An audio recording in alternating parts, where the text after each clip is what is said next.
On today's episode, we'll talk about the importance of character, focus pulling as storytelling, MASH, Joker, Interstellar, and of course, flying a jumbo jet through a cloud bank without radar. Just a little bit of business before we start. There may be a curse word here or there in this episode, so please listen responsibly. As always, our website, theop.io, is up and chock full of tips, tricks, and gooey operator goodness. Make sure to check out The Breakdown, where the best operators in the biz explain shots they have done, The Musings, where we discuss everything from quick tips to larger concepts of storytelling, the answers, the images, and so much more. I may or I may not take a break or two during this episode, but I promise that none of them will be longer than 22 seconds. Are you someone who needs custom-made cables for your camera or Steadicam sled? Well, fear not, because the sponsor for today's episode, Custom Camera Cables, can take care of all of your cabling needs. 30 colors and custom lengths means your new BNC or camera cable will be exactly the way you want it. Don't delay, order yours today at customcameracables.com. And while you're at it, mention us and use the promo code THEOP and you'll get free shipping. If you are enjoying the podcast, please follow us, write a review, share us with your parents, and talk us up around the water cooler with your friends. So grab a beverage, sit back, and enjoy the op. Thanks for listening. Lock it up, nice and quiet, and let's roll. Rolling. Victor 30 Echo, take 2. Hey, Mark. Hey, Mark. And camera set. And action. Hello and welcome back to the Op Podcast, the podcast where we talk about operating and the art of visual storytelling. I am Dave Comides, your host, and I am coming to you today from lovely Acworth, Georgia, in the home of my guest today, Gregory Irwin, who is a longtime focus puller, an amazing focus puller. He's had an incredible career, just done an amazing amount of stuff. I actually just met Greg recently, and I'm excited to be here. So a couple of Greg's accomplishments, but by no means everything, because the list is very long. 2016 SOC Lifetime Achievement Award winner.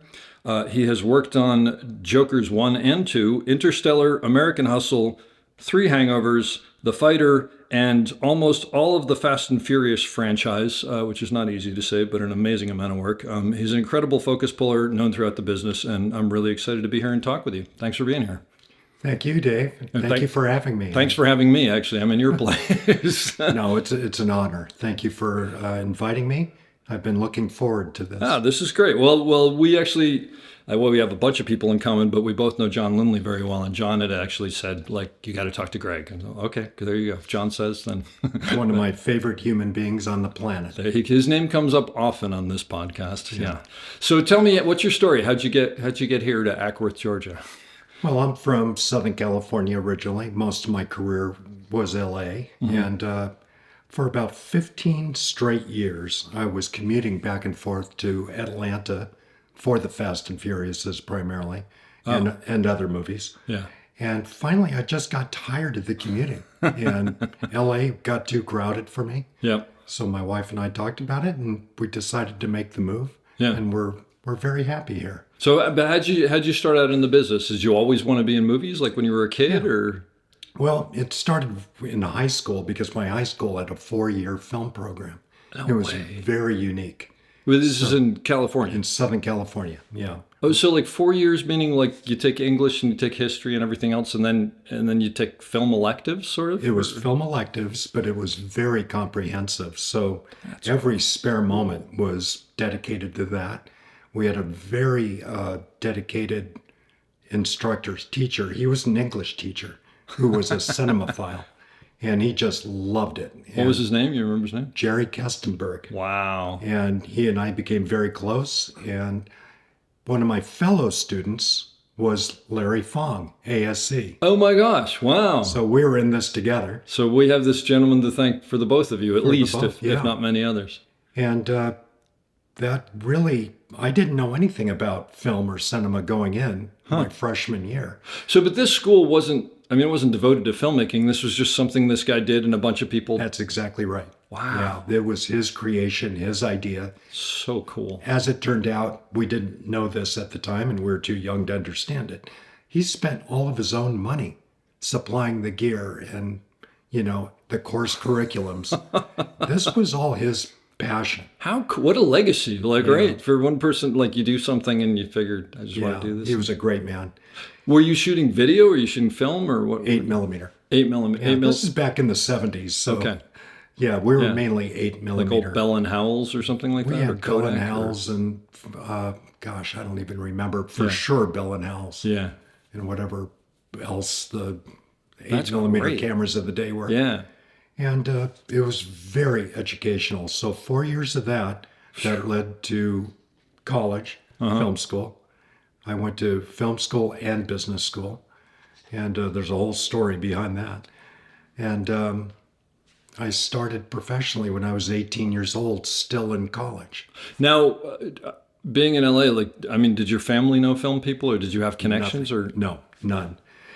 Funny story about why business school was my dad was a businessman, Yeah. very pragmatic businessman. He expected me to follow in his I was going footsteps. to say, going into the film industry was probably not. And I was very young for my grade. And I was in high school towards the end of my 12th year. I hadn't Whoa. even turned 13 yet. I was skipped ahead Yeah, yeah. a year. And my late in the year birthday, I was the baby of my class wherever I went. And so this high school film school experience got me passionate about it. I was hooked. I was all in. And so I think I was 16 and already applying for college. Wow. Different universities. And I told my dad I wanted to go to film school. Well, he panicked. He didn't really believe it would happen. Yeah. He let it ride, didn't say anything. It'll go away. It'll go right? away. Yeah, tomorrow will be something new. Exactly. And it didn't go away. So when it really came time to make these decisions, we had that come to Jesus talk. Mm-hmm. He sat me down and he said, Greggy, there's no way you're going to film school. You're going to business school because we don't know anybody in that industry. We have no contacts. I'm afraid for you. Yep. So we're going to do the safe thing. And he taught me at a very young age, everything was negotiable. So the negotiation began. Yeah. It lasted about 3 days. Okay. I finally saw little bits of cracks in the ice, little tiny openings. You wore him down. I learned well from him. Yeah. And finally it culminated in the end where he agreed to film school with one condition that was not negotiable. And that was I had to get a business degree. That was the best advice. I was going to say, I bet you've ever thanked him received. time and time again. Oh, Cause, for sure. You know, at the time it didn't make sense to me. Yeah. But boy, it sure did after college. Wow. And so where'd you go to school? I went to Long Beach State, California State University, Long Beach School of Cinematic Arts. I got one degree there and I got another degree at USC later on. So when you went into Long Beach, because you'd had this 4 years, were you sort of like miles ahead of other people with what you I already went knew? in, yeah. At that time, we could declare a major right out of the gate, right as a freshman. Yeah. So I was declared, and I had my 2 degrees declared. I didn't know how I was going to handle all that, and just blindly marched forward. But I was so far advanced than my classmates. But the first day of college, the College of the Arts had an orientation with the dean of the school of the college. Yeah. You know, you have your university, you have your college, and then you have your school. Yep. So the School of Cinematic Arts within the College of the Arts, we were in this lecture hall. There was probably 300 people, all new students. The dean walks out there, and it was that classic opening line. I don't remember the exact words, but basically he said, look around you. Most of you won't be here in a month. And we're like, oh, yeah, right, And he was very direct, almost mean. I mean, he was out there to scare us. Wow. And he said, for the film majors, don't think you're getting your hands dirty on equipment until your junior year. Oh. If you survive that long. Wow. And I'm like sitting there. I'm just a little kid by the age group of my peers Yeah, around you're me. like a year and a half younger than most of these people. I'm scared to death at this point. I'm frozen in my seat. That's awesome. Well, to make a long story short, he wasn't kidding. The attrition rate was insane. Started out in a class of 300, graduated in a class of less than 50. Oh my gosh. Wow. They were tough. They knew they had to compete on the USC, NYU level. I gotcha. And Wow. they did not fool around. You were either in it, you were going to maintain your grades, you were going to be on time. Yeah. They had rules for everything, and it was like boot camp. And it was good because it taught you the responsibility for what the real world I was just going to use that word because like that's one of the things that I think is missing now, which is they don't hold you to these things anymore. There's always like, pure well, we'll give you another. accountability. Yeah. Pure 2 strikes and you're out or whatever it is. Well, that's what we had. It had a different name. This is over 40 years ago. Yeah. But it was basically a 3 strikes, you're out. If you were late to class or you were late with an assignment, you had a 6-minute grace period from the time class started, and then it wasn't accepted. Yep. Didn't matter why. First strike was a check mark, basically next to your name. Second strike was a full letter grade drop. Whoa. And you had to have a B average to be in the school. So, yeah. Third strike, you were shown the door. It didn't matter what the reason was. You were out. I can't say Period. that I completely disagree with that. It was great. I mean, it kept us on our toes. Sure. And So- and did they hold true to you didn't touch gear until junior year? Not exactly. Not exactly. They didn't have enough gear for the number of students. Especially Yet at the the beginning. rules still applied. Yeah. You had to figure it out. Yeah. So my college roommate and I, who was also a film major, he was the director, I was the cinematographer. We wrote all of our scripts at night because we used a credit card or an old ID. We knew how to jimmy the equipment room lock. We'd go in there at midnight. We would borrow everything, shoot all night long, have the gear back on the shelf, cleaned and ready to go, like nobody was ever there Yeah. the next morning until we finally got caught one time. But our awesome. assignments were in on time, and that's all that mattered. Look, at the end of the day, that probably gets you ready for the film industry, where especially at the very beginning, you had to just like beg, borrow, and steal to get You things did. done. And You had to be inventive. You Yeah. had to figure it out. That's awesome. Get creative. And the funny part was when we were finally caught, we got chewed out. We had to stand in front of all the administration, take our lumps. But I know they were smiling on the inside because of the inventiveness. Well, they were probably looking at you going, these are the two of the people to watch because That's right. they're not letting anything stop them. That's right. Yeah, You know, there's it something was- to that. You have to have a take no prisoners attitude in this industry. Yeah. Nothing can prevent you. You still have to have character and credibility, but you have to have the tenacity Yeah. to move forward. It's not an easy business to be in, especially I don't know whether it's not easier now, but the business, there's so many people in it now. It's definitely harder to make a living and rise up and all that, I think, anyway. No, you're absolutely seems correct. like it. It's Especially at the moment. especially at the moment. Yeah. And that's why, and I'm sure we'll talk about this further in this podcast, but a big thing with me is character and credibility. And when I teach, I've lectured at major university film schools for the past 35, 40 years. I don't speak to the classes about filmmaking. Yeah. They have their professors, they have their instructors to do that. I speak about the more intangible, important things like what a freelance career really means. How do you manage that? And we speak about character and credibility, Yeah. how to represent yourself how you wish to be perceived.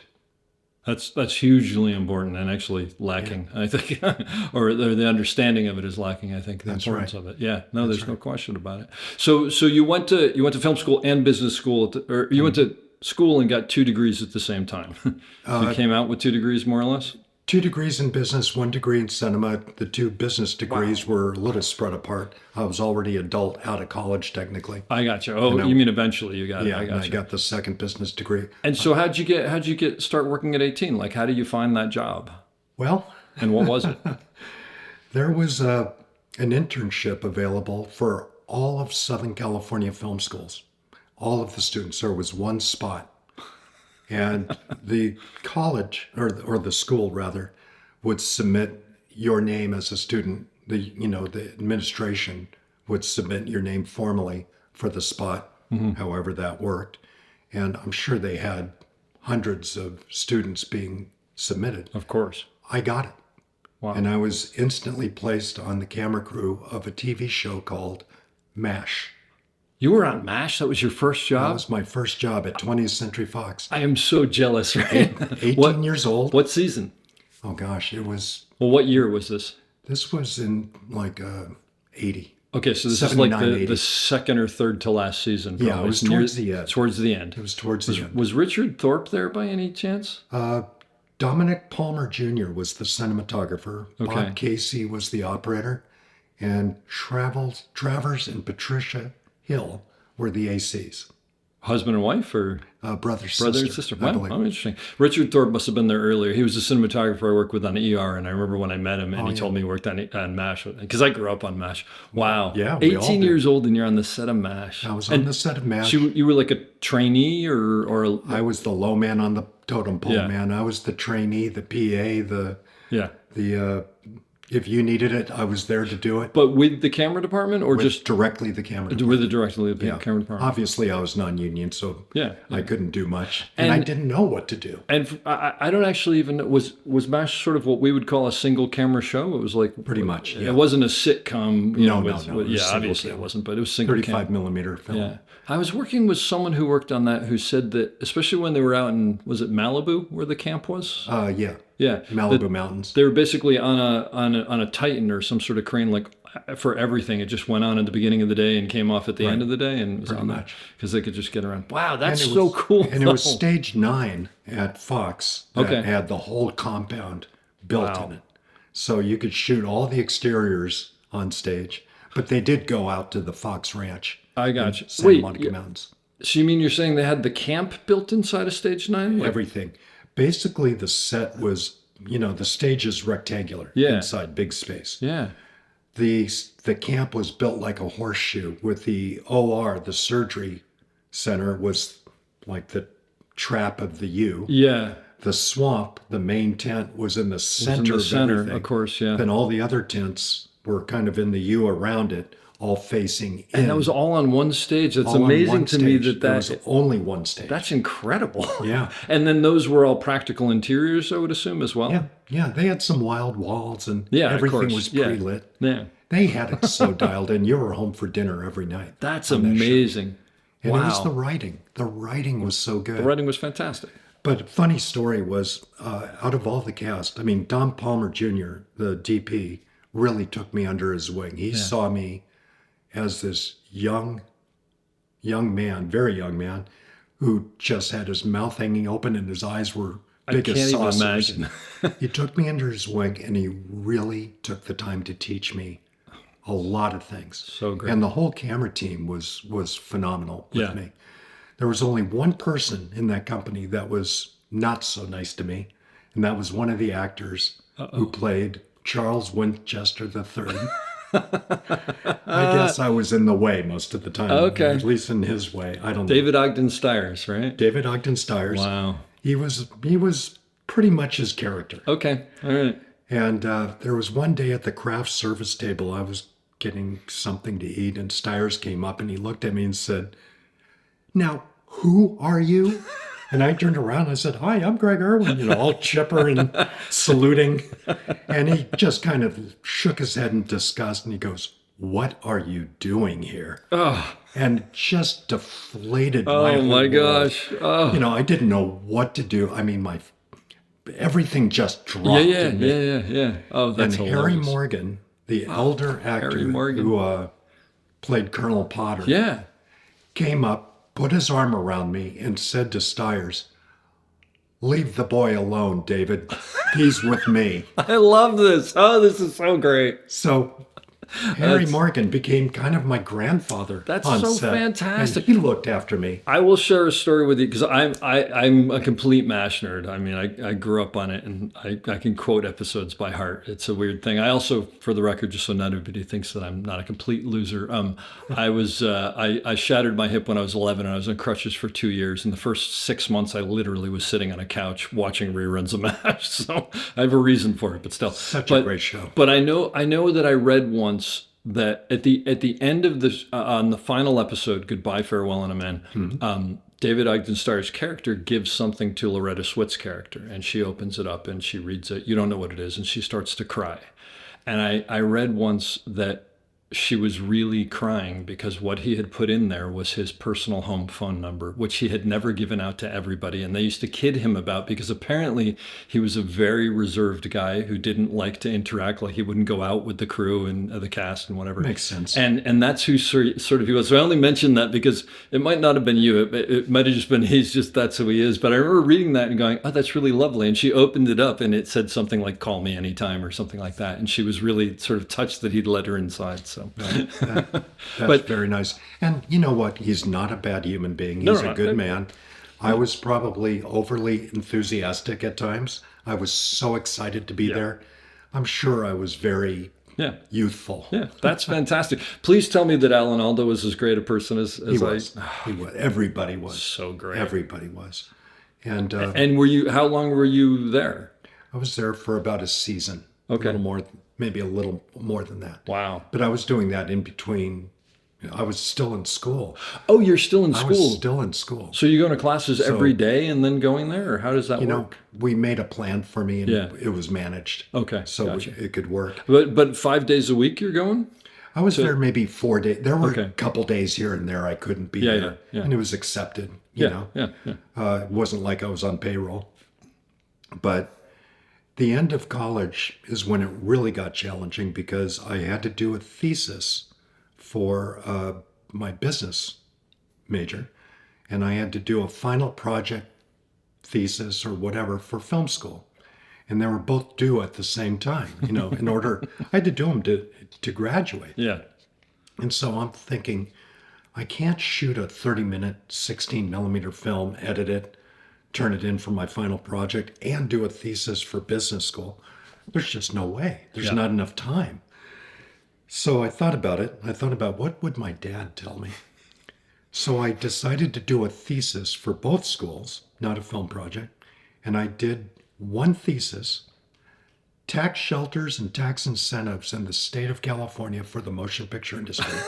I made 2 copies of it and turned it into each school. That's it's proof that you're going to do well in this business right there.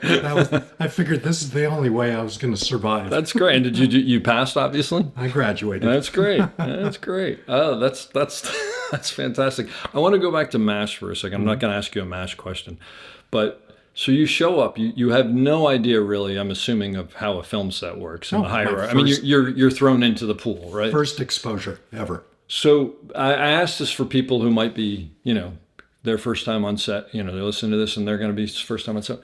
How do you go in there and not be completely overwhelmed, not be in the way, not ask too many questions, but also, you have any advice for someone on that? Well, most of it is common sense. Yeah. You have to be on your best behavior, but you can't squander the opportunities as well. That's my point So, you have to be respectful, most purely respectful to everybody. Yep. You don't know the etiquette, the on-set etiquette. You're going to learn quickly where to stand, where not to stand. You're going to feel like you're always in the way. Yeah. Heck, 45 years later, I feel like I'm in the way half the time. Sometimes I feel that way too. But we know where to be and when to be there pretty much these days, and you learn that quickly. Yeah. And you know what?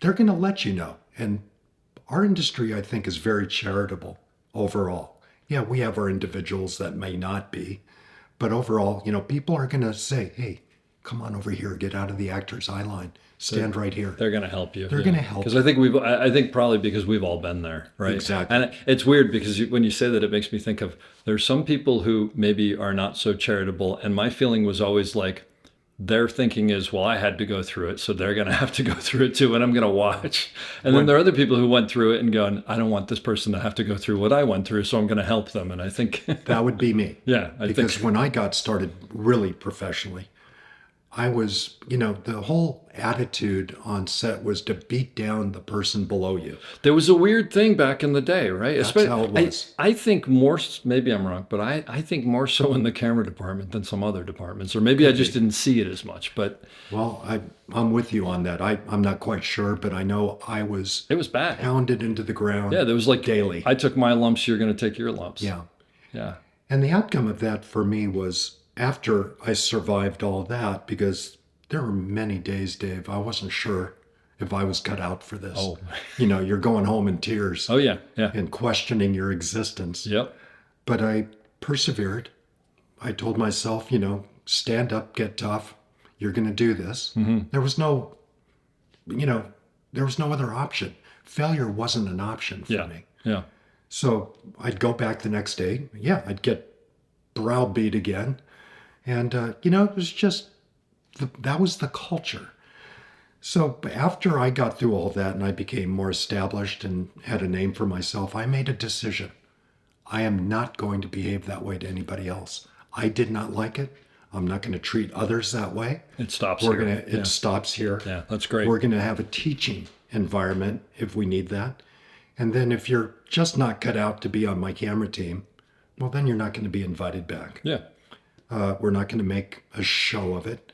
We're not going to send messages out there overtly, and it's not the way to go. And these days we can't do it anyway. No, well, yeah. But it is weird because when I think back on it, it used to be like that where it was like you got beat up because that was sort of, it was almost like hazing in a way, right? In a weird way. And then that sort of stopped on its own. And now, like you said, there's enforcement of like, well, it couldn't happen because, whatever. We never had HR in those days. No, God, no. And there's a lot of people who wouldn't have been working if that was the case. Yeah. So when you left MASH, did you feel like you could be part of like you knew enough to be part of a camera department? I think I thought I knew more than I really did. I think I still do. I still didn't have the experience. Yeah. I had a lot of knowledge. I mean, when you're that age and that new, you're a sponge. Everything you're just absorbing. Yeah. To put it all in practice on your own is a different thing. Mm-hmm. So, I started small after that when I was out of school, struggling to break into the business, even with MASH behind me. Yeah. I wasn't in the union yet. That took a few years to get in. Was it still hard to get into the union at that point? It was closed. It was still closed a at that point. Shop. Okay. So it was virtually impossible, even with the contacts I made. Yeah. So I started in the non-union, low-budget world. I think there's a movie out there that still owes me a lot of money from back then. I'm expecting a check. Anyway. Yeah, exactly. I'm sure it's coming. It's just accruing interest as we speak. Yeah. I often actually wonder, I wonder if there's money sitting somewhere, not much, but you can bet on it. Yeah, yeah. So did that, and then when I finally when I got into the guild, and started doing real better jobs, I did Airwolf, A-Team, Murder, She Wrote, television. And, I was the B guy, B camera first. I was the A camera first on second unit. Uh-huh. Eventually, very early on, I became the A camera first. Yeah. Probably before I should have. Okay. Because I didn't know any better. I didn't know I shouldn't be. It's not always a bad thing. I mean, if it works out in the long run, it's not a bad thing. Well, but I hope it worked out. We'll judge it I think when you my did day okay. comes. But I was still in my early mid-20s. I was the A camera first on some big TV shows. And Airwolf, A-Team, Murder, She Wrote, are those single camera shows or is there a B camera on those shows? We had B cameras. Sometimes we had multiple cameras for the stunt stuff. But most days was two cameras? One or two. One or two, yeah. Okay. I mean, today having two cameras seems to be the rule. If I not think three. Everything does, yeah. But back then it wasn't the case. Yeah, that's what that's why I asked. You Okay. brought in your B team. Yeah. On days you needed them. Yep. It was very cost conscious, especially television. But I'll tell you, Dave, that TV experience was my training ground. Yeah. You had to work fast. You had to work efficiently.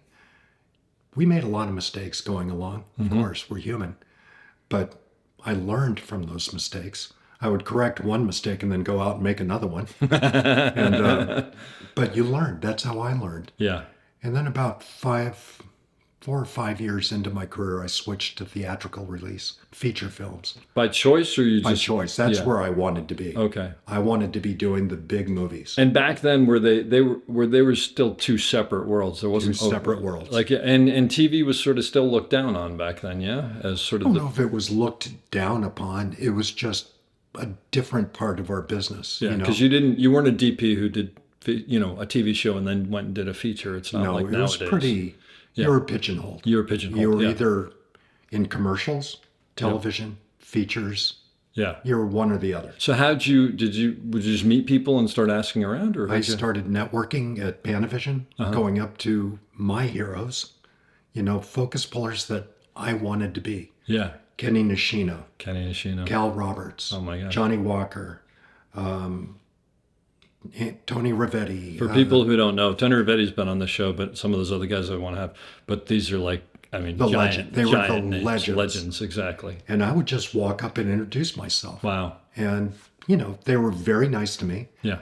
Eventually, I don't remember what movie it was. I got a fairly sizable film. I mean, this was a few years into my feature career, and I was just on an upward trajectory. Meaning you started out on low budget, smaller stuff. And then, now I'm doing bigger studio Yeah. stuff. I remember it was in the 90s, mid 90s, we did the remake of The Parent Trap with 10-year-old Lindsay Lohan. Mm-hmm. Yeah. I was the A-camera main unit first, and we were adding cameras because of all the kids we had in the movie and time limits. Sure. Yeah. So I went out and I hired all of my heroes. How cool. I had them working with me on my team, and I was the A-camera guy. Yeah. And man, you talk about a responsibility. Yeah, and then when you do something like that, do you feel, they may not be, but do you feel like every single one of them is watching you and judging you at all times? 100%. So, I bring my A game no matter what. Yeah. But I was on my A+ game. I mean, yeah, and wondering probably if that's even enough. Yeah. Yeah. And I listened. They counseled me. They gave me pointers. That's hey, great. Maybe it'd be better if you thought about doing, tomorrow's call sheet this way. Yeah. With all the pre-calls. Oh, how cool. And I'd ask, why are you saying that? Yeah. Because of blah, blah, blah, A, B, and C. Yeah. Well, that makes sense. Yeah. Oh, that's fantastic. That's great. So, you never stop learning. No. Two things in our industry, two things in human life. You never stop learning, and you never stop making mistakes. And that's how you learn, actually, 9 times out of 10. The one feeds the other. Yeah. My dad always used to tell me, you're always going to make mistakes. The key is you don't want to make them twice.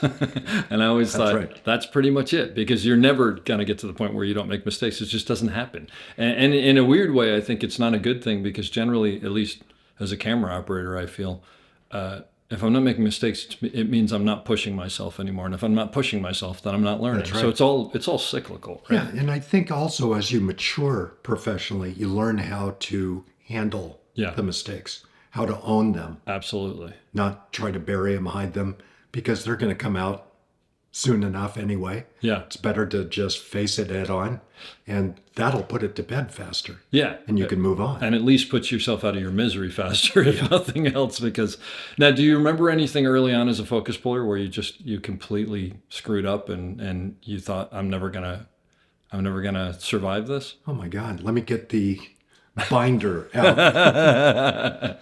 Oh, they're not only blown focus. I remember one time on a big shot, a lot of times the camera operator rolled the camera. I worked with a couple operators where I would just reach back and roll the camera myself. By the way, just to interrupt, so for anybody who's listening now and doesn't understand that, that's because Greg used to sit by the camera like a camera assistant did and was touching the lens. That's right. No remote focus, and it was no Prestons. It was great. And actually, my thing was I would always roll, but I would always forget to cut. So the assistant would usually lean back and know that they were supposed to cut.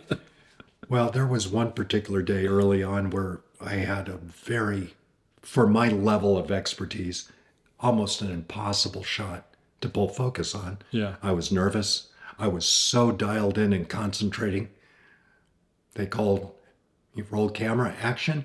We did the take, cut. I reached back to cut the camera. Oh. Guess what? I never rolled it. Oh my! Because you were so concentrating. I was so concentrating on the focus, I forgot to roll the camera. That's the worst thing in the world. Oh, that's terrible. So everything flashes in your mind. You instantly start sweating. Yeah. It's 40 degrees outside and you're hot. And I'm thinking, oh my God, what do I do? What do I do? What do I do? Well, that's easy. You face it. It's gonna happen no matter what. They're gonna know. Yeah. And the operator didn't catch it, oddly enough. For whatever reason. Which is weird, because as an operator back then, you would see the shutter moving and you'd feel it and whatever. I think we were so preoccupied with the Getting fact the of shot. the shot Yeah. that we just vapor I'm not going to locked. not say that didn't ever happen to me. So I had to go to the first AD and to the DP, and hardest thing in the world was to admit my mistake. Can't imagine. I felt awful. Oh, And the DP just looked at me and goes, "Oh, really? Oh, well, let's do it again."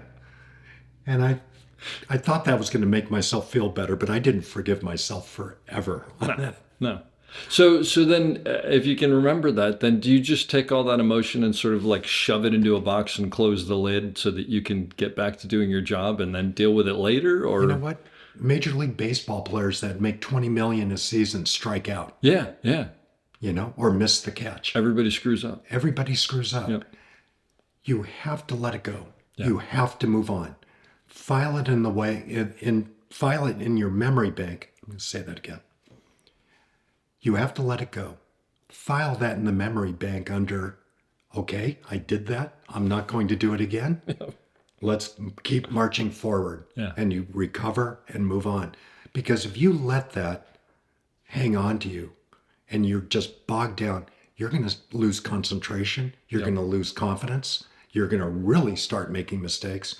And that could become costly to you. Yeah, it's a total mental game at that point. I mean, It's completely mental management. yeah, it's absolutely right. And I don't know that there's any shorthand for it, but you got to figure something out because, like you said, if you let it get to you, you're done. You're going to mess up every shot from then on. That's right. You don't want to take it lightly and let it go lightly, Yeah. but you have to forgive yourself. Yeah, and so you can can't move dwell forward. on it. That's the other thing. can't You dwell can't. on That was done, and I can't do that again. And there's no question about it. I mean, we've had some epic failures on some movies I've done, not directly related to me necessarily, but as a department head, as the A-camera first, I have to deal with it. And, that's where maturity and experience comes in. With me, if I have an incredible camera department, incredible. They're all rock stars. Yeah, And they've been with me many, many years. that's great. That's the best. The trust and the bond is immense among this team. Yeah, And for me, it's easy. I don't have to micromanage these guys. I don't have to tell them what to do. My job is to listen to what they need and make their experience the best possible for them to perform at the highest level. That's my job. In between, I pull focus. That's fantastic. That's so great. I love how you put that. That's amazing. Yeah. But that's what happens when you surround. That's what smart people do, by the way. They surround themselves with best. good people and allow them to do their work. Right. So, there have been times where we've traveled internationally on big movies where we've taken local hires. And a lot of times they're not quite as experienced as we are just because of the nature of the market in whatever country we're in. And we've had some pretty devastating mistakes Yeah. occasionally. But again, it's how you manage it. It's how you fix it. You react quickly and just get it behind you, Yeah. no matter what, And move on. and move on. Do you remember how long it took to the point where someone called you for a job and you could just walk on the set and not worry that you could do the job? I think in my 46th year, maybe that'll happen.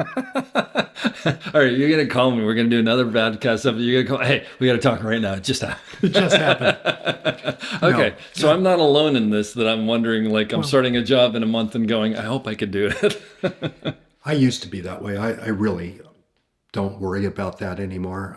I used to be sleepless the night before the first day. I'm past that because honestly, there's not much I haven't done in this business. Although, having said that, every job is a new experience. Yeah. And there might be curveballs and new things you have to learn, new ways to do things. Yeah. And again, part of experience and maturity is your mind is open to do that. Sure. You don't have to accept everything out there. Maybe some of them aren't good ideas Yeah. or good experiences, but you have the power to choose what's good for you, what's good for your team, what's good for the movie, Yeah. and make those decisions, especially as an A-camera first. Because my job is not only the filmmaking, pulling focus, camera, and all that. I'm dealing with the studio. I'm dealing with the producers. I'm dealing with the filmmakers. Yeah. By that I mean director, DP. Yeah. So I have to wear multiple hats. Any camera first has to wear Yeah. multiple hats. And we're doing all this throughout any course of a business day, and you're pulling focus and getting shots done. Sure. And in between your, these days, texting production, getting approvals for tomorrow, next week, managing any issues that are affecting the department. Yeah. And, that can be overwhelming to a lot of people. Again, I'm experienced enough to where I can take that load, strip it down to its most simple form, and just get it done and out of the way. Yeah. I don't like things lingering because I probably will forget about it. I want to get them done now and check that box and move on. And again, I want to have a very strong team around me, especially the key second AC. Okay. That has to be a very strong, intuitive, respectful individual who understands the big picture, not just that person's job. And when you say the big picture, what do you mean? What's best for the production, what's best for the team, not just what's best for your job, Yeah. your job duties. Yep. Your job duties become muscle memory. When you're young and starting out, and even when you're intermediate in your career, you're still really concentrating on your actual job duties. It's not necessarily all second nature yet. There comes a day, to your previous question, it does become muscle memory. Yeah. And that very myopic view you have of just your job description itself and pulling focus, building cameras, slating, camera reports, whatever, panning, tilting, your view, your peripheral view becomes much broader and you're seeing the world much bigger. Mm-hmm. And that muscle memory is now tucked away. Yeah. You're not worrying about that part. Yeah.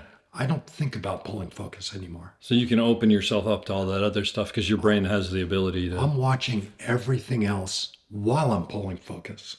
You told me something interesting, and I don't remember what we were talking about specifically, maybe you do, but about a very hard shot that you were doing where you're not even looking at the numbers anymore. You're just sort of in the moment and focusing. And it wasn't as much as like watching the monitor per se, which of course you are, but at this point. But do you remember what we were talking about? Yeah. Yeah. I don't worry about the distances anymore. I don't worry about, the only number I worry about is minimum focus. If we get inside minimum and I can't do anything about it, Yeah. Then that's a concern. Yeah. Otherwise, I don't worry about focal length. I don't worry about T-stop. I don't worry about distance. A shot is a shot. It's just you're going to do your job the best to your ability. All that distraction, oh my God, my depth of field is so shallow. How am I going to do this? You're going to tense up. Your body tenses up. Your hand on the focus knob certainly tenses up to immobility almost. Your brain freezes and you get uptight. You can't perform. Do you think that was that a conscious decision, or is that just something that sort of Just happened evolved. over time? Just It evolved, and it has to. I mean, it's hearing you say it's not about the numbers, and it's not, but obviously on some level it is, because you have to be, focus has to be where it is to keep something sharp. But is it just because you've internalized it so much and you understand it without thinking about it? Well, again, it's that muscle memory and broadening your vision, because focus pulling to me is not technical. It's creative. It's storytelling. I love that. I'm telling the story via focus, along with the camera operator, along with the director of photography, along with the director, the actors, Yeah. the screenwriter. It's all about story. So when you're pulling, I'm assuming you pull focus off of a monitor These now? days, Yeah. yes. So when you're watching the monitor, are you basically watching the story? Is that what's Watching the story. That's what's informing you. I've read the scene. And watching the I've read the performance. script. And Yeah. every day I read the sides, Yep. the scene we're shooting. I understand the rhythm, the tone. I understand what the scene is about, what's important. Yeah. And I even visualize how it's going to be cut.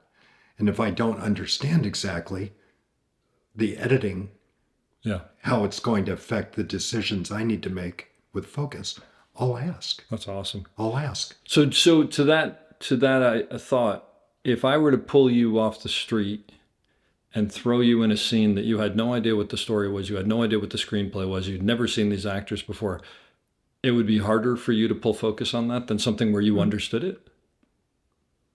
Right off the bat, anyway. I mean, Well, I think I could still get it in focus. yeah, But is it all the exact right decision making? that's what I'm asking. Is To an extent, it would be good. Yeah. Would it be the best? Maybe not. yeah, Focus pulling is like music. You're playing music. There's rhythm, there's sequence, there's timing. For example, if it's a very romantic, slow, intimate scene, are you going to be doing fast racking back and forth? Yep. Or are you going to blend your racks, visualizing how the scene is, Sure. timing it out so you're a part of the scene? You're not the scene. oh, I love that. So And great. Conversely, I've done 7 Michael Bay movies, all action, all chaos.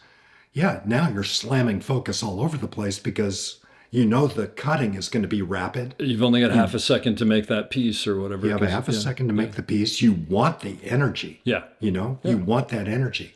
Sometimes in my ear, I'll play music, Really? appropriate music to the scene. Oh, Because interesting. that helps me feel the tempo of the scene. Oh, that's fascinating. That's I've amazing. done that several times. I love that. That's And great. so if it's a Michael Bay movie, it's some driving epic action music. If it's a slow movie, it'll be the appropriate yeah. something off Oh, of that's- Spotify or whatever. That's I really just play it very low in my ear. That's really cool. The version of what you're saying, I think, that I've often said before is the assistants that I like to work with, the focus pullers that I like to work with, are the people who know how to go from A to B, but understand more so why they're going from A to B. That's right. It's like, and that's where the storytelling is, because It's equally important to know when not to pull focus exactly, right? and when to pull focus. Yeah, yeah. But that comes back to storytelling as well, right? Storytelling. Yeah. It's all about story, Dave. Yeah. 100% about story.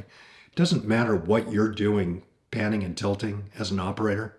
It doesn't matter what I'm doing on the focus knob. If it's not appropriate for the storytelling, it's not usable. Yeah. Why are we doing this? Yeah.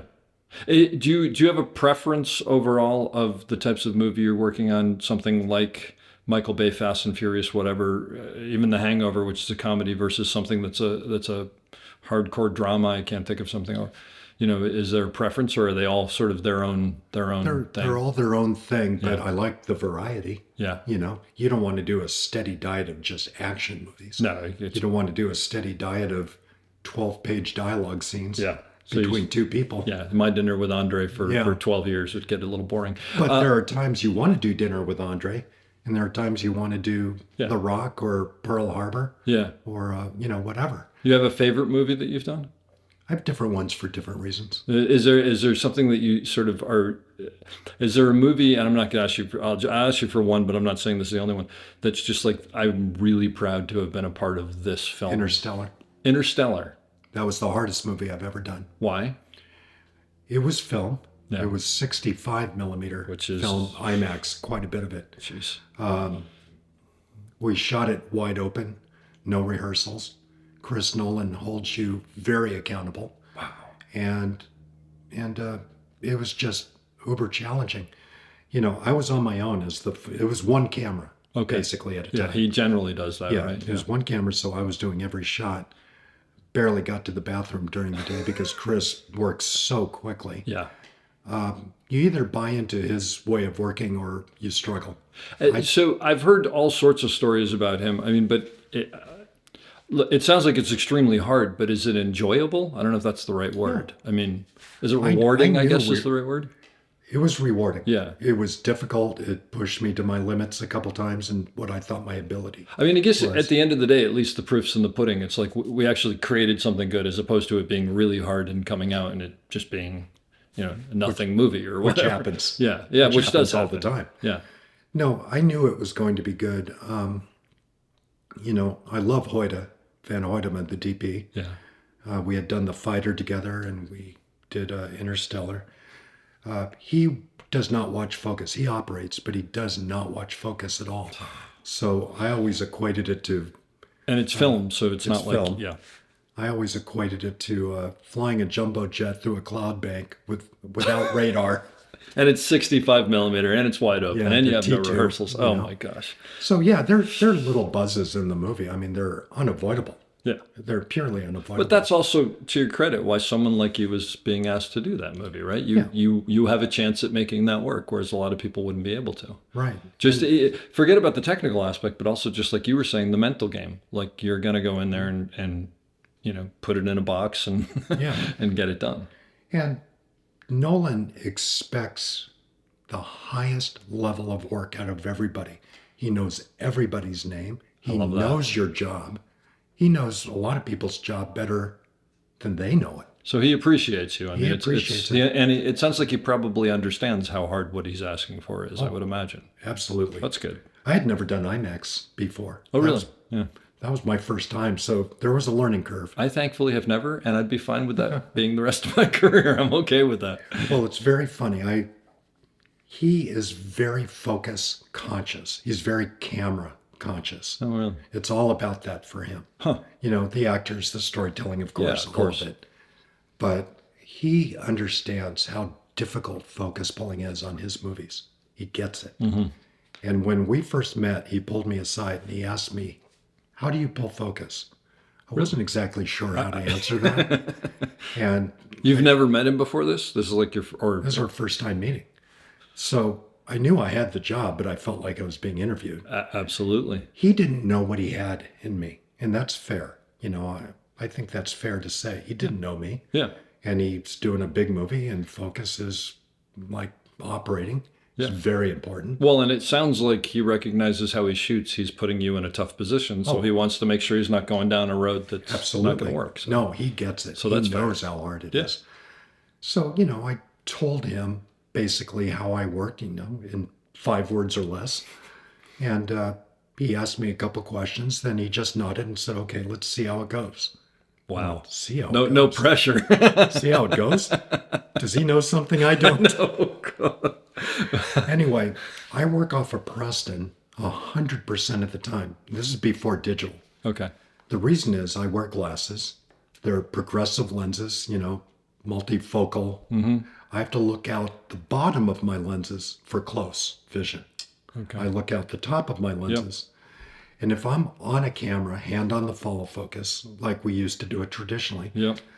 by the time I see what's happening in front of me, I look at the lens trying to find where in my glasses Oh, gee. Oh, I could see wow. I Sure. could see the numbers Yeah, in focus. I've lost a third of a second, And whatever. You're probably behind I'm it at that point. Yeah. I'm yeah. instantly behind. Yeah. So I learned how to use the Preston. I hold it.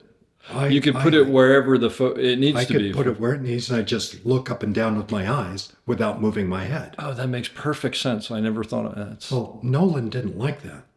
He wanted me to be on a traditional follow focus on the camera because not if I get in trouble, it was when I get yeah. in trouble, the operator could grab the knob and save the shot. Now, but I thought you said Hoyt doesn't look at. I don't think Chris realized that. Okay, at that's this what I was point. asking. All right, But I knew that going But in. conceptually, he has a little bit of a point, I guess. Yeah, sure. if there's no motors on the lens, you can grab the lens Yeah.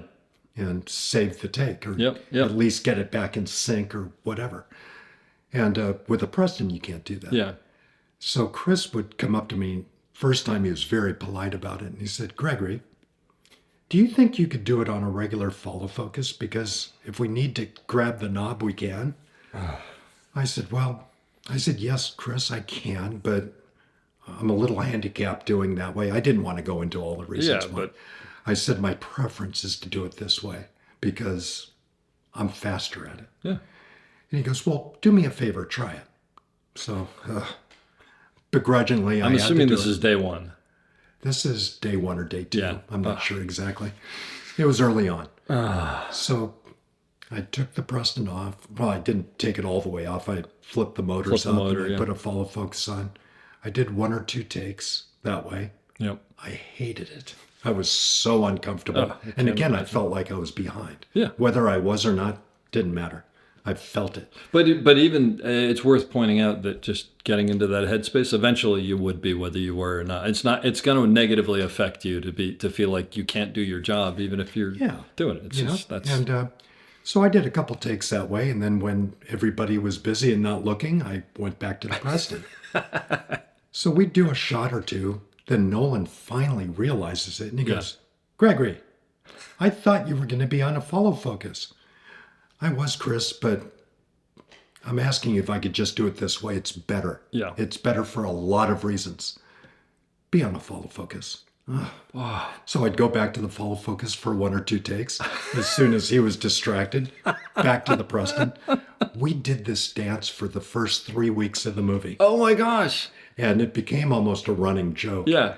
And I would finally eventually say, "All right, Chris, for you, I'll do a take." Yeah. Because that's all he was getting at this point. Yeah. Well, finally, one day, after 3 weeks, Hoyda comes up to me and he said, "So have you noticed anything different?" I said, "I'm not sure what you're referring to, Hoyda." He goes, "Chris, he hasn't said anything to you about the Preston or about focus." He gave up. Well, he was watching dailies. He was happy. He was happy. Okay. You convinced him. Yeah. I eventually convinced him. That's great. And there were shots where I felt like I was doing close-ups of Matthew McConaughey on a +3 diopter on the IMAX camera. Oh my! With like you said, someone who is not going to probably tell you if it's in or out. But there were times I would go up to Hoyta and say, "Look, this is insane. Yeah. The odds have it I will never get this. So I'm going to take the Preston off, and I want you watching focus, please. Yeah. And grab the knob if you need to. Yeah. You're the only one watching, Hoyta. Yeah. I need you on this." Yeah. And he would do it. Yeah. Then he would do it. Well, so basically what you're saying is not that he can't. It's just not in his nature. He's thinking about lighting. He's thinking about composition, That's exactly right. which is fair. That's fine. It's totally fair. Yeah. And, my job is to allow him to do that. Absolutely. But if we got into the very few situations where I knew I needed help, I asked for it. That's great. You can't ask for more than that. Yeah, and he would totally be into it at that point. That's fantastic. And then I'd go back to the Preston and I'd thank him, slap him on the back, say, "I think we're coming back, buddy." Yeah, that's great. Wow, what an experience. That's amazing. Yeah. So asking about specific movies, The Jokers had to be amazing movies to work on. Those are some of my favorite movies I've ever done. I mean, they're 2 completely different films in many different ways. Were they completely different as far as how they were made, or because I heard the second one was very much just figure it out as you go, and I'm wondering, was the first one that way as well? Well, Larry Sher, the cinematographer, Lawrence Sher, ASC, I've been with him 2 decades, at least, maybe more. He always insists on a moving camera. Yeah. Doesn't matter what the scene is, the camera will be moving in some fashion. Okay. If it's a very slow, quiet scene, we're drifting, almost imperceptibly slow. Yeah. But the camera's moving. He shoots everything absolutely wide open. We're on the Alexis 65, and his lens requirements are small in size, lightweight, and fast and close focus. Okay. So when we did Joker in 2018, Alexis 65, there weren't a lot of large format lenses that would cover open gate. Yeah. We had to create them. So my prep was going through 400 existing lenses at Airy Rental in New York. Oh my gosh. To get a set of 21.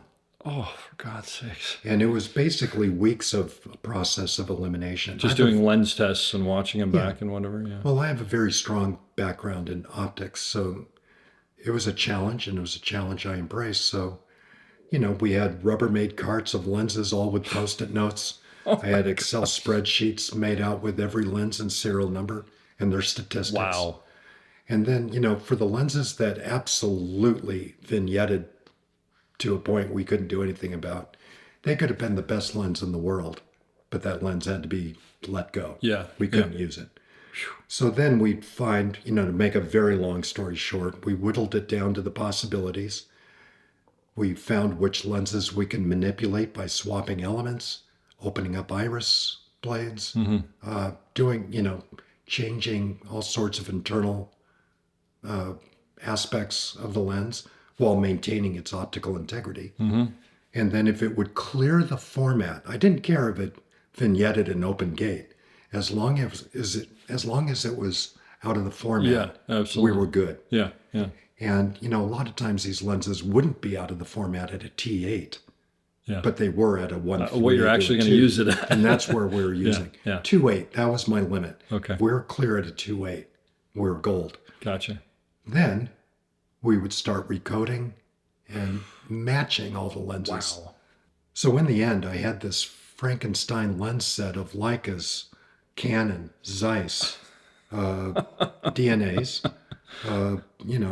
I had a lot of different ones. I'm not even thinking of all of them. Sure. Yeah. All different makes and models, but they fit the requirements that Larry required, Wow. and they matched at least close enough to get us through the DI. Yeah. And the movie was beautiful. Wow. Now, Jeff Haley was the A camera operator on the first one? He was the A operator on the first one. He told me about a really cool story about doing that. It's a scene where Joaquin comes in. It's like a bathroom in a subway station. Yes. And that Jeff didn't know what was going to happen. None of us did. Nobody did. So just tell me, because for anybody listening who doesn't know, I don't remember when it is, but he has a gun that he gets rid of or something like that, I think in the garbage or something. But he comes in and he's leaning against the door, and Jeff said he starts to tap his foot, and Jeff was sort of like, oh, I guess that must be something, and just It's sort an of found it. it's an iconic moment in the movie. It's an amazing scene. The previous scene, he's on the subway where he kills the 3 Wall Street guys. That's right. Yes, yes. Arthur Fleck, the character, Yeah. he wasn't a killer. He was mentally ill. He had lack of confidence. He had no social skills. He had a lot of issues going on, but he wasn't a murderer. He lost his job. He had a very bad day. Yes, he had a gun that somebody gave him for protection that got him into a little trouble, the reason why he lost his job.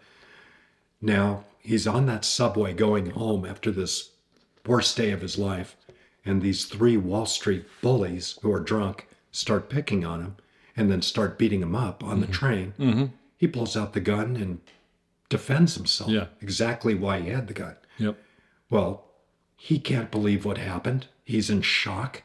Joaquin Phoenix did an amazing performance.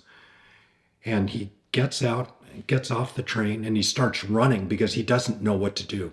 He literally is at a loss, does not know who he is, does not know where he is. He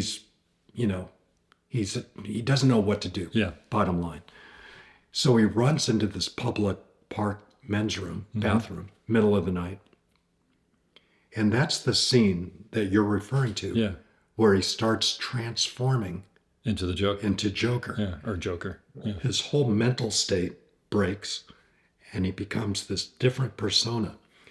So Todd Phillips, the director, he wanted to just go in. He had just gotten the first tracks of the soundtrack Okay. from the composer. Oh. Nobody had heard him. So he told us, we shot the exterior in New York, Lower Manhattan. We shot the interior on stage. So, many weeks apart. Yeah. So when we're doing the interior stage, that's the real scene that we're talking Absolutely. about. Yeah. Todd and Joaquin went into the bathroom. We were all told to take a coffee break for about 2 or 3 hours. They were in there with the music on a speaker, Just finding it. just trying to see what Joaquin wanted to do, Yeah. just trying to discover what the scene was. Well, then Todd came out and said, we're not rehearsing anything. We're going to go in quietly. Joaquin's in his headspace. Yep. We're just going to roll. You're going to document, basically. We're going to see what happens. Yeah. We were handheld with the Alexa 65. Jeff had it on his I think a slingshot or whatever, Yeah, the bungee cord, I don't know, slingshot, but the... slingshot. That's a slingshot? I Yeah, think it was yeah. a slingshot. Anyway. And we go in. I was outside on my monitor, Yeah. and the music started playing. Oh, so they're playing the music in the background. can hear it. Yeah, I think Yeah. you just said that. We yeah, could hear yeah. it. So now we're all getting into the spirit of the scene. We're watching Joaquin in real time changing into Joker. So cool. And he just started this macabre dance. Yeah. And Jeff just started counter moving. Yeah. We didn't know what we were going to do until we did it. Yep. But Jeff and I We have a long history together. And a lot of the movies we do, especially the David O. Russell movies we've done, we improvise constantly. So we're very comfortable doing this. It's great. For a focus puller, it's challenging because you're wide open. You're just watching it in real time. Yeah. But if you do it my way, as we were prescribing earlier in the podcast, it's all about story. Yeah. I'm not worried about numbers. I'm not worried about focal length, depth of field. I'm watching the story. I'm hearing the music. Yeah. Jeff starts counter moving. I'm just following the story as it's unfolding in front of me. We go down to his feet. We come back up to his face. At one point, and all the viewers, all the listeners of this podcast who have seen the movie will know what I'm talking about. I think in the movie we used a second take, but in the first take, suddenly Joaquin brings his hand up, almost in a ballet. I was just going to say, it's like a ballet move. Yeah, it's almost a ballet move where he brings it up and extends it up and over his head. So great. Well, we were on his face in a close-up or medium shot, close-up, and his hand comes right into the foreground. Right then and there, I made the decision to go to his fingers. Yeah. Because I didn't know if he was going to do a so gesture. Cool. So I just slowly rolled focus. I rolled it slow for two reasons. It was the tempo and rhythm of the scene. Yeah. But I didn't want to miss either. I didn't want to go too fast where I overshot. Sure. And if he happens to move suddenly, you don't know what I he's would going have to do. time to react in that nanosecond. So I just did this gentle, easy roll to his fingers. Jeff saw that and just went with his hand all the way up. And then we came back down to his face. In fact, that image is one of the posters of the movie. Really? Oh, yeah, actually, maybe I know that. I didn't. But hearing you say it's so great because to watch it, it seems like this was absolutely prescribed and decided on and rehearsed and whatever. And it is so amazing. But that shows how the two of you are so in concert together. And it's the best thing as an operator. It's the best thing when you and the focus puller, and by the way, if it's a dolly grip situation, the three of you are in concert together because everybody's reacting off of everybody else and everybody's telling the same story. Yeah, that's right.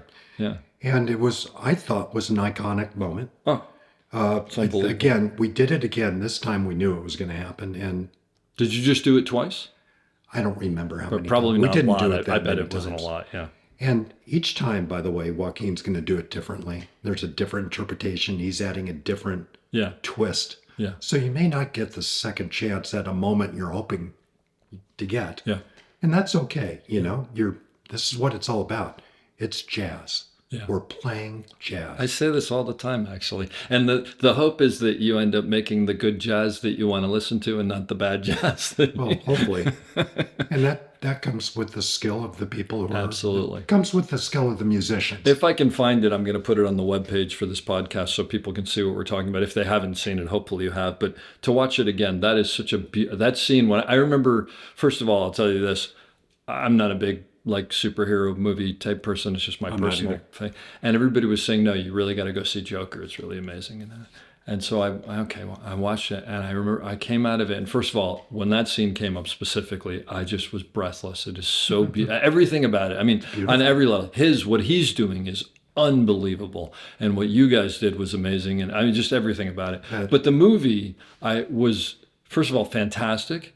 And more importantly, I don't use this word lightly, it's an important movie. It's actually saying something really important. And I thought, wow, you're making sort of, not in a bad way, mass market appeal movies that's actually saying something very important that people should be talking about. I was blown away by it. The interesting thing is it's certainly not a superhero movie at all. It isn't. I just assumed it was. Right, because it's Joker. Yeah. It's a social commentary on the mental health crisis. Completely. That's what the story is. It absolutely took me by surprise. I didn't expect that in any way, which was amazing. That's to Todd's credit, Todd Phillips. He comes up with the most unique, creative ideas. You look at his IMDb. He was a comedy director for many, many years. I know. The Hangovers. Oh, yeah. Which, by the way, Hangover 1 especially, 3/4 of the movie was all ad lib. Seriously. It was the three guys taking it to the limit. Having fun. We had a script, of course. But the script was a mere suggestion. Mm-hmm. And, Zach Galifianakis, Oh my God. Every day he took it to a new level. Are you laughing out loud on set every day, or fighting laughing loud? Trying not to. Yeah. But there was one scene in Hangover 1, the first Hangover, where I think my gum launched out of my mouth across the set because of something Zach said. And it was like on take 7. It was so unexpected. It was the scene where we're in Heather Graham's apartment. Mm-hmm. She's a stripper in the movie who falls in love with Stu, Ed Helms, and ends up with his grandmother's Holocaust ring as an engagement ring. So when the guys were roofied, Ed Helms gave his grandmother's Holocaust ring to the stripper who he promised to marry when he was already in a relationship with someone else back at home. And this is all in Las Vegas. Yeah. So the 3 guys are sitting on the couch trying to recreate what happened to them overnight. And Heather Graham comes out wearing the ring, and Ed Helms spits up his glass of water, realizing, my God, what have I done? And she leaves the room, and Ed turns to the other 2 guys, Bradley Cooper and Zach. She's wearing my grandmother's Holocaust ring. And on take 7, out of the blue, Zach said, I didn't know they gave out rings during the Holocaust. Oh, jeez. My gums spit out. He's the most deadpan person in the world. Like, I remember when I first found out about him, someone was like, "You got to watch this show called Between Two Ferns." Yeah, and I started watching it. I was like, "What is this?" And he's brilliant. He's absolutely brilliant, and he's the nicest man in the world. Oh, that's great. Just a sweetheart. I love to hear that. All of those guys are. Yeah.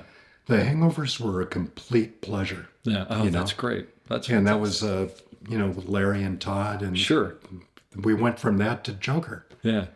We wrapped the final shooting day in the middle of the night, on whatever night of the week it was, late at night, and David Webb, our wonderful first AD, announces it's a picture wrap on Joker, and everybody's applauding, hugging. The celebration begins. Yeah. I'm standing next to Todd, and we gave each other a hug, and I turned to him and I said, "So what do you think? Is anybody going to watch this movie?" I was saying it lightly, but I truly meant it because we were a $60 million movie. That's all it was. And it was a movie that was not Batman. Yeah. Nobody knew. And Todd looked at me and said, "I don't fucking know. Probably not." He fully didn't know what was going to happen with the movie. And now we know. Yeah. 1.5 billion box office. The movie is iconic. Wow. Yeah. No, there's no question about it. So actually, before we move on to something else, Joaquin Phoenix. So when you're working with someone like him, I mean, he's known to be a method actor. Yes. And I have to imagine Joker is even like that to extreme because of what's going on there. Absolutely. So do you have any interaction with him? Oh, yeah. 100%. Joaquin was very, very cooperative and very eager to accommodate our needs. We didn't ask him a lot, but when we needed to for a specific reason, we spoke up, and he was very helpful. That's great. And very eager to help. But at the same time, we gave him his space, we gave him the respect, we let him do his process, and we just tried to be the fly on the wall. Documenting it. I have to assume with someone like that, and I don't know, but I have to assume that once you're a couple days in and he realizes these aren't guys who are just trying to figure out if I'm 12 feet away, but they actually are telling a story and they're as much of this process as I am. Yeah. And just listening to you and knowing Jeff and having talked to Jeff, I got to assume that he immediately recognizes like, oh, these are co-storytellers. And so it was a mutual respect. And I think in the other part of it is he's got to realize like they're not going to ask me for what they don't need, and what they need need because there's a reason. If we don't grab this, then what's the point of doing? Well, so that's wonderful. There was a big thing with Joaquin that he gave everything he had to those performances in both Jokers. You can see it. Yeah. I mean, it's on screen. The reason why he got the Oscar. It's also, by the way, not only on screen in his performance, but like. Especially I don't remember it was in Joker, but in the second one, when he takes his shirt off and you just see his bones, you realize this guy who is someone who's suffering for his art. I mean, and that was not visual effects. I figured it wasn't. Just knowing who he is, I figured it wasn't. It's like it was chilling.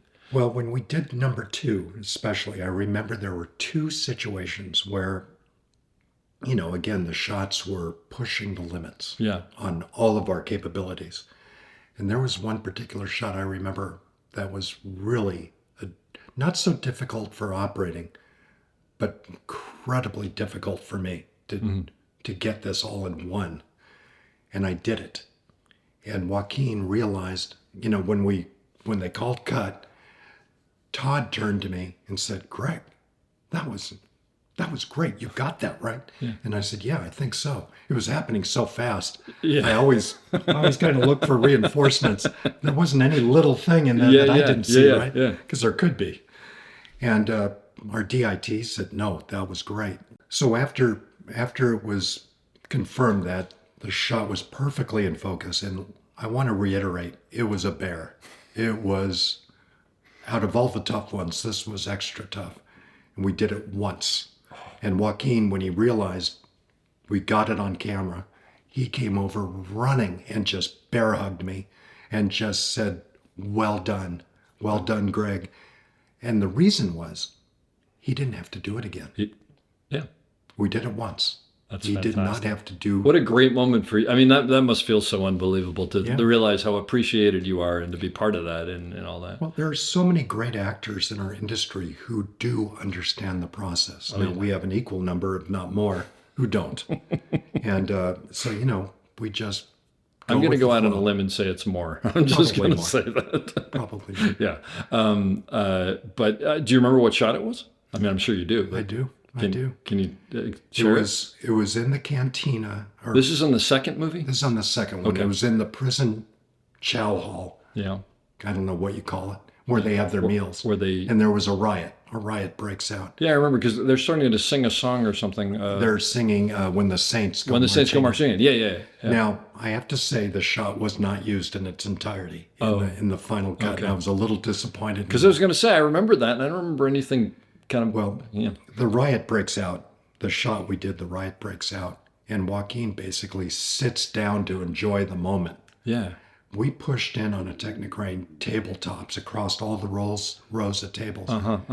We had this 58 millimeter Nikkor that I adapted for cinematic use. It was a 1.3. We went from 30 feet to 8 inches, close up on his face. Oh, my God. Moving in rapidly. I remember this push, yes. Landing Okay. in a choker close up where you could see the depth of field dropping at his crow's feet. And, trying to, there's no focus marks that will work on something like that. If you try to line up, That's to an off or marks, on situation. There's... you're either in or you're either out. Yeah. And so I was doing it again, not paying attention to the numbers on the handset. Yeah. It didn't matter. Yeah. I was timing it off the move. Yeah. Sure. I don't know where 10 feet was. I don't know where 5 feet was. I don't know where 8 inches was. Yep. As long as the camera was moving, I was moving at the same rhythm, in terms of the focus knob and the marks, Yeah. the spread of the focus. And when the camera landed, I stopped. Yeah. You're either going to be on or you're going to be off.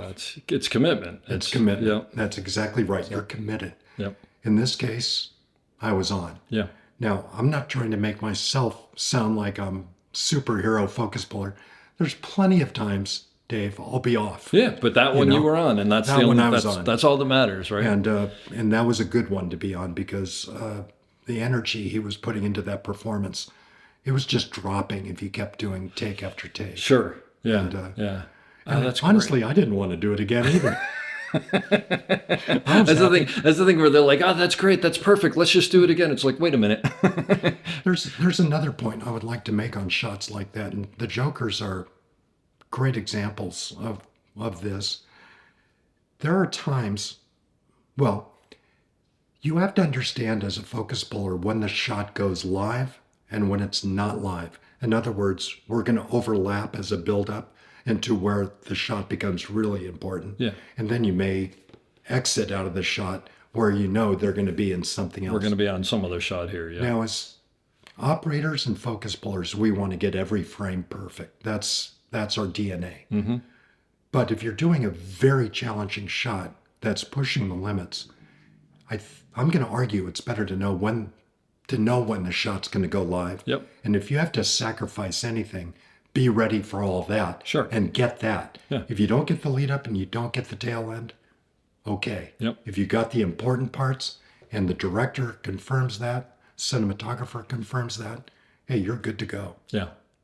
Yeah. No, that's all dead on. I mean, there's no question. And I also have to assume when you're doing that fast move that you were talking about, that's where, how many years you've been pulling focus? 45. That's where 45 years comes in, right? It's everything you've been doing up to that point comes to that point where you can just be in that moment. Well, you have to be relaxed. You can't worry about it. You have to breathe, and I go into a breathing, I don't even know I'm consciously doing this, but I've been told my breathing changes. Like a yoga thing almost. Almost probably. like a yoga thing, without meaning for it makes to be that. perfect sense, though. I go into a zone, Yep. and all distractions are gone in my peripheral vision. Yep. I don't hear anything else. I don't see anything else. My focus and my concentration is what's in front of me on that monitor in this case. And it's timing. And I'm feeling the shot. I'm feeling the story. I'm watching, obviously, to stay in sync with the move. Yeah. But it becomes innate. And my hand and my grip on the knob, I use 3 fingertips on the knob all the time. Huh. I don't grip it tight. I want to have a relaxed, light touch because that light grip keeps a light mind. A relaxed grip creates a relaxed mind. That's the best way to phrase it. Sure. And a relaxed mind allows you to outperform yourself. That's fantastic. I can tell you that when I do big Steadicam shots that require a lot of remembering, moments and lines and this and that and the other, I know that I go. It's just like it's almost like basically a computer where it's like certain parts of the hard drive need to shut down in order to bring everything into this. And I'm sure breathing is part of that. And there are all these things that, like you said, you're not even aware that you're doing it. Other people have told you it. It's probably because on some level your body is like, I don't have time for this, so this is what's going to happen. So I can do this, and then I'll go back to normal. I think that's right, and it's just innate. It's innate. It's you don't exactly even think right. about it. But I've watched younger focus pullers death grip that knob. Suddenly the focus range is beyond the rotation of their wrist, and that's where they get in trouble. Yep. They're so uptight inside. They're holding their breath. They're, that uptight grip is going to create an uptight mind. That can, the reverse. And you're not going to perform. So you sometimes have to relax yourself. I did Ozark, the last season of Ozark, or 2 seasons that came out. And one of the reasons that I took the job was because I got to work with Laura Linney, who has always been I'm such a fan. And she was so wonderful. And we talked many times about things. And she told me a lot of it comes from her father, who used to tell her that if you're prepared, you can be relaxed. And if you're relaxed, you can be fierce. And she said, I try to be so unbelievably prepared that I can not even worry about it. And then when I'm not worrying about it, anything that gets thrown at me, I can roll with. I love that. And it reminds me of what you're telling me. It's like, because if you are relaxed, and obviously you have to have a skill level. I mean, that's without, it has to and you become need to know muscle the memory. technical and but at a certain point, if you can be relaxed, you can go, okay, I got this. Oh, that's coming. Oh, that's fine. I'll deal with that. And you know what? But if you're tense, you're not going to be able to do that. You won't be able to You're do not it. going to be able to pivot. You're not going to be able to. And again, let's repeat. If you make a mistake, and quite often we all make those mistakes. It's going to happen. It's going to happen, especially when you're doing those kind of shots. Yep. Forgive yourself. Let it go. Excellent. We get a take 2 most of the time. Yep. You know? There's no question. So I want to ask you just a couple quick questions about working with operators, and then I want to ask you about your latest endeavor, because I don't want to forget that. When you think back on great operators that you've worked with, and you don't have to name who they are if you don't want to, are there aspects to what makes them great that you can identify? Yes. I'm going to start by saying what I don't like. That's actually almost better sometimes, yeah. I don't like operators. I don't like any camera person, but operators in this case, who are not paying attention, who are more worried about what's at the craft service table than what's on set. Yep. I like leaders. I like decision makers. all right, this is the shot. We're going to do this, and we're going to move over here, and then I'm going to pan down to this. That's if you have the luxury of knowing what you're going to do. Of course, But I like teamwork, and I like communication.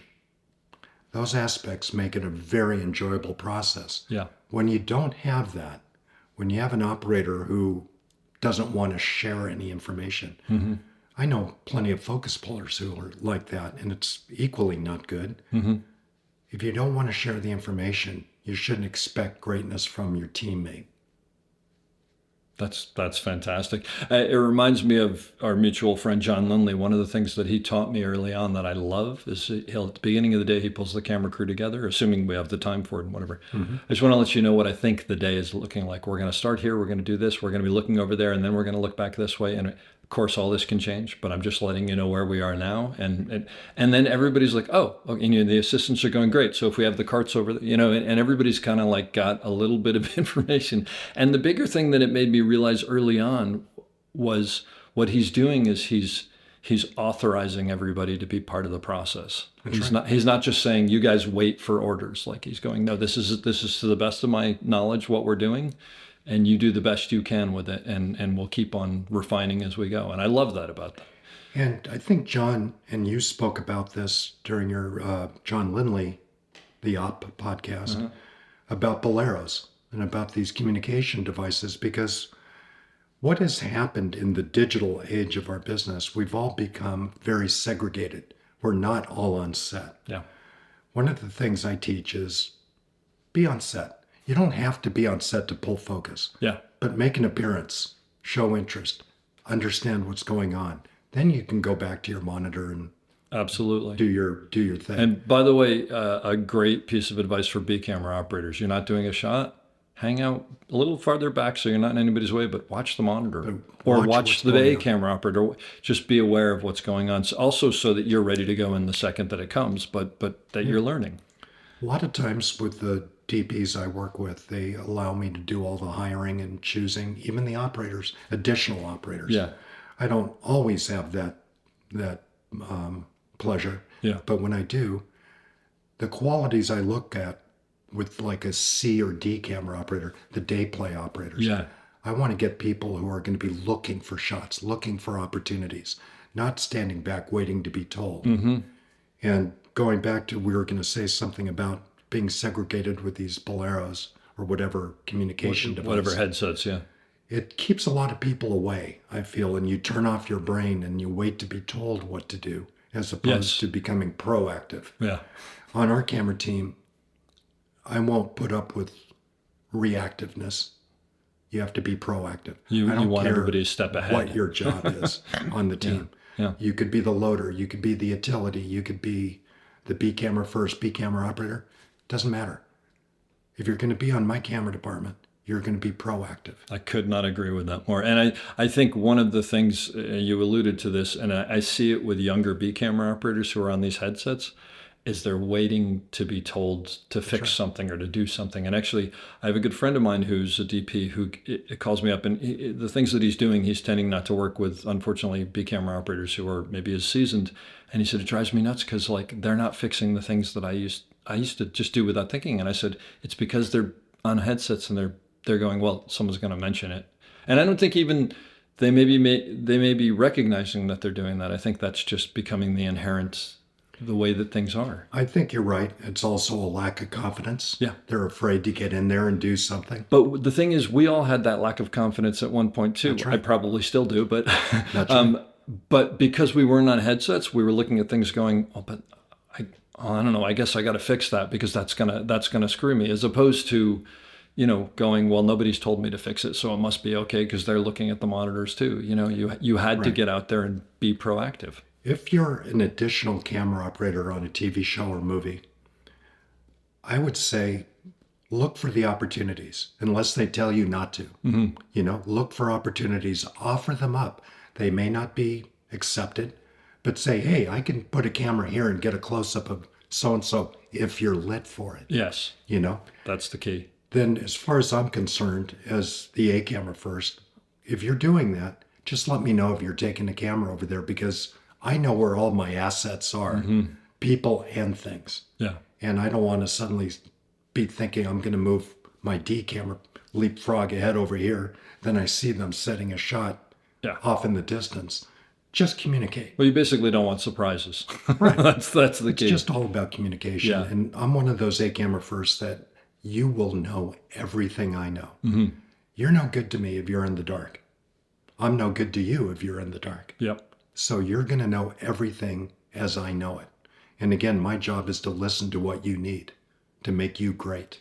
Now, if I'm someone who came up quickly, I'm 25. I mean, I became an A camera operator when I was 25, and I probably shouldn't have been, but luckily I pulled it off. But nowadays, I'm 25. I'm 26. I don't have years of experience behind me. I get pulled onto a show, and I'm the A camera operator, and I show up, and you are my focus puller that I'm working with.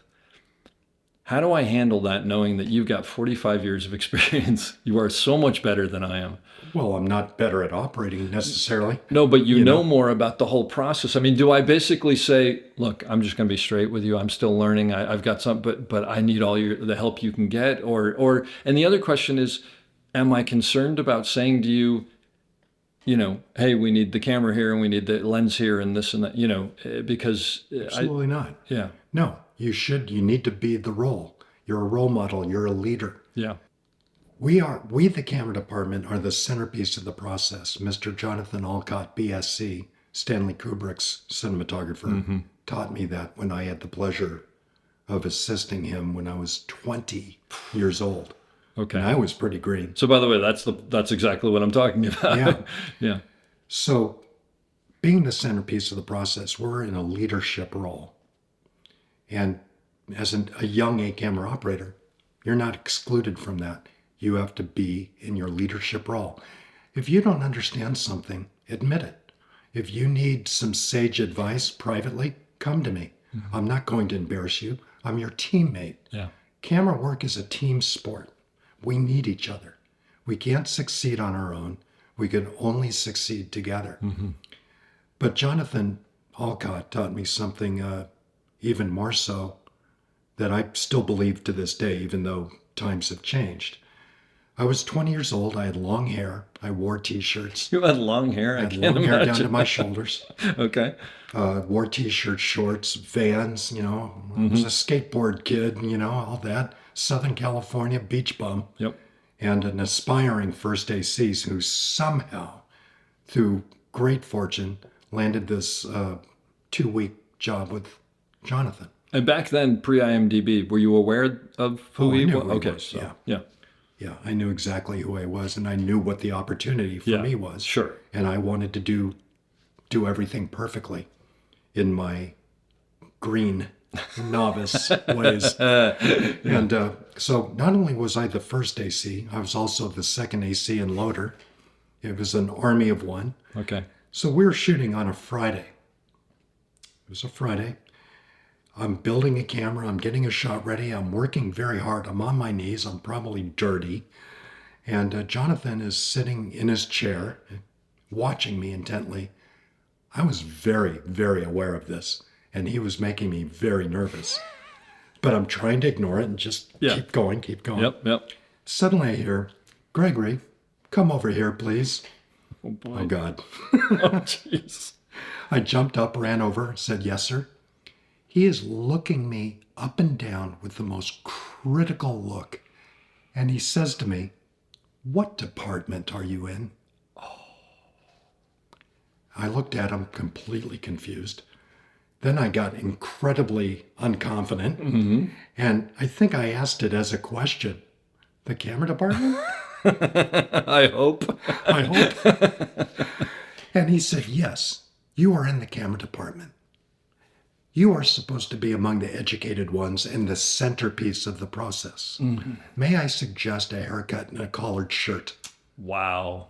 If you insist on looking like that, and he motioned towards me, he said, join the grips. Now off with you, boy. Wow.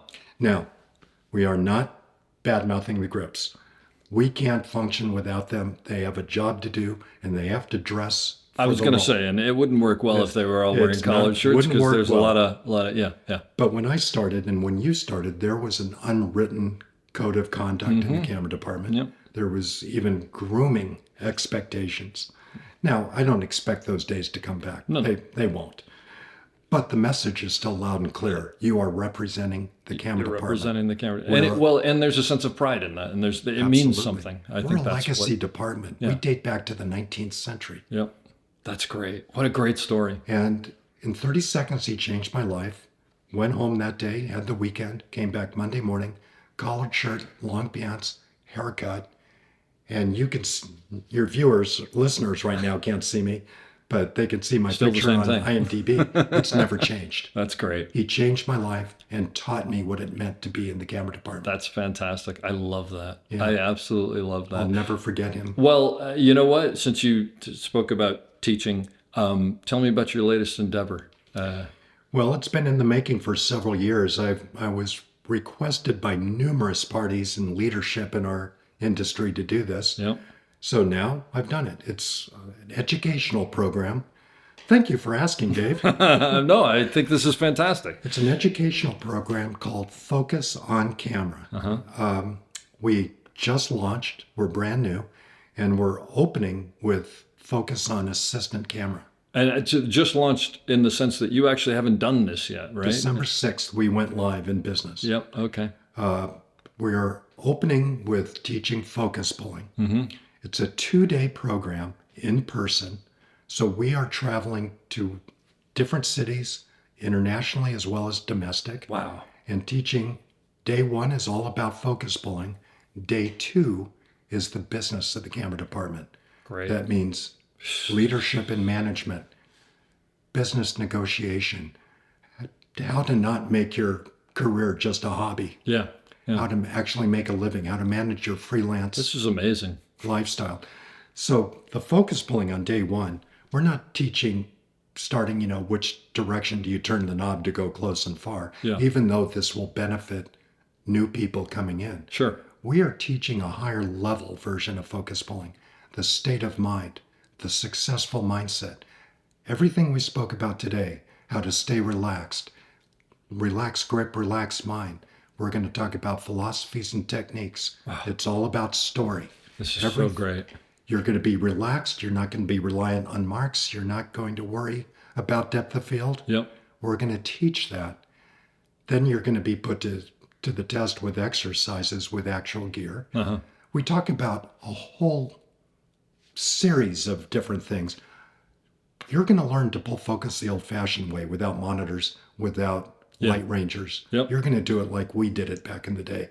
Because when that day happens that you don't have the technology or the technology fails, you're going to have the confidence to go forward and do it. That's so great. And so you're doing the first one in Atlanta here? That's First right? one is Atlanta at Keslow Camera on February 8th and 9th. Great. We'll be in Los Angeles at Otto Nemens, February 28th, March 1st. Oh, right after that. Right Okay, after. Right. Then I can't remember the exact dates. We're in Vancouver, Toronto, New York, and London. We just added Chicago. Fantastic. And then we'll be adding courses after that. Yeah. So And the response has been good? response has been very good. That's great. There is a charge for it, so you can go to focusoncamera.com. All the details are there. You could pay for enrollment. It's going to be great. That's The fantastic. thing that I refuse to call it a workshop. We're not a workshop. We're not a seminar. Workshops teach a few things about a craft, tips and tricks. Yep. This isn't about tips and tricks. We are getting much deeper into it than that. We don't expect to create the super focus puller in one day. That's not going to happen. No. But we are going to give you the foundation of how to think That's for the successful mindset and to be relaxed and confident in your decision making with focus pulling as you go forth. That's day 1. Day 2, we give you the path forward of how to apply all that new knowledge towards your career. That's fantastic. I can't wait to hear how this goes. It's going to be amazing. It's going to be great. Anybody who takes this, you're lucky to have this opportunity. I mean, just listening to this podcast, I think people are going to get the idea of what they're in for, but it's even more than that. And you get me as your instructor. Yeah. And so we're traveling to you. That's great. Full schedule. And how many people in each class? I'm keeping it small intentionally, 10 to 12, because I want to give you the proper amount. You're going to get attention. hands-on, one-on-one, but you're going to get FaceTime. Let's put it that way. Yeah, you're going to get personalized attention. That's amazing. Well, I can't wait to see how this goes, and Thank you. It's just, and I'll obviously link to it on the website and whatnot. So that's fantastic. Thank you very much. Well, this has been an amazing conversation. I've learned a lot actually, and it makes me think about things. It's just so great and wonderful to sit down with you. I'm going to leave you with the question that I leave everybody with, and you can take us out with it. Advice for someone getting into the industry today on how to succeed, or what you wish you knew back in the day that you know now. Well, first of all, thank you so much, Dave, for having me on this. It's a true honor to be a part of it. I loved every minute of this. We can go on for hours. Oh yeah, that's the problem. That's the problem. My advice for people entering this industry is pretty simple. You're not going to know your craft inside and out. That takes years of practice, refinement, and experience to become really proficient at anything in this industry, anything in life, really. But what you do need to have is character and credibility. With good character, you will have good credibility, and that creates trust among your department, among your employers, and that'll get you far. I like to teach something that I came up with many, many years ago teaching at the university. Not teaching, I lecture as a guest lecturer at major film schools around the country. I like to say, represent yourself as you wish to be perceived. Represent yourself as you wish to be perceived. There is no right or wrong answer to that. Now, the best example of this, you have two guys applying for a job. One guy is very well groomed, short hair, collared shirt, everything, well dressed, well presented. The other guy is scruffy beard, piercings, tattoos, wearing a ski cap in July. Two completely opposite looks. I always ask, who is going to get the job?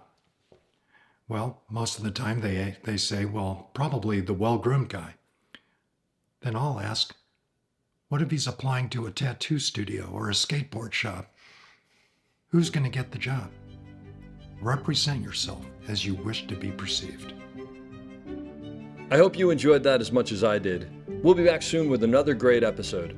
Don't forget to check us out on theop.io for all sorts of information on operating and storytelling. So thanks for listening and have a great day.